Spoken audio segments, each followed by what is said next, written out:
ஊற்றி கடுகு கருவேப்பிலை போட்டு பொரிஞ்சதும் 2 டேபிள் ஸ்பூன் அளவுக்கு இஞ்சி பூண்டு பேஸ்ட்டு சேர்த்து நல்லா பச்சை வாடை போக வதக்கிக்கிட்டு 1.25 கிலோ அளவுக்கு மட்டன் சேர்த்துருக்கு. மட்டனில் செய்யும்போது இஞ்சி பூண்டு பேஸ்ட்டு கொஞ்சம் அதிகமாக சேர்த்தா தான் டேஸ்ட்டு நல்லாயிருக்கும். இது நல்லா வதங்கினதும் 2 டீஸ்பூன் அளவுக்கு கரம் மசாலா, தேவையான அளவு உப்பு சேர்த்துக்கலாம். 1 டீஸ்பூன் அளவுக்கு மஞ்சத்தூள் சேர்த்து நல்லா வதக்கிக்கோங்க. கறி ஓரளவுக்கு தண்ணி விட்டு வதறணும்.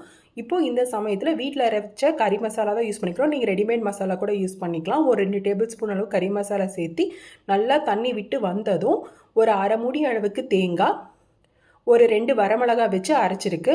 இதை நல்லா மிக்சியில் வச்சு நல்லா மைய அரைச்சி இது கூடவே சேர்த்துக்கலாம். கறிக்கு தேவையான அளவு தண்ணி ஊற்றி, இன்றைக்கி நாங்கள் எடுத்தது ஒரு இளங்காட்டு கறி தான், அதனால் ஒரு 4 விசில் வச்சு இறக்கிக்கிறோம். உங்கள் கறியை பொறுத்து நீங்கள் விசில் கொஞ்சம் அதிகமாக கூட வச்சுக்கோங்க. இந்த குழம்புக்கு தக்காளி வெங்காயம் எதுவும் தேவையில்லை, ரொம்ப ஈஸியாகவே செஞ்சலாம். ரொம்ப அருமையாக இருக்கும். இட்லி தோசைக்கு ரொம்ப அருமையான காம்பினேஷன், பராட்டாவுக்குமே ரொம்ப நல்லாயிருக்கும். இது எங்கள் ஆன்ட்டியோட ஸ்பெஷாலிட்டி. இந்த வீடியோ பிடிச்சதை லைக் பண்ணுங்கள், மறக்காம சேனல் சப்ஸ்கிரைப்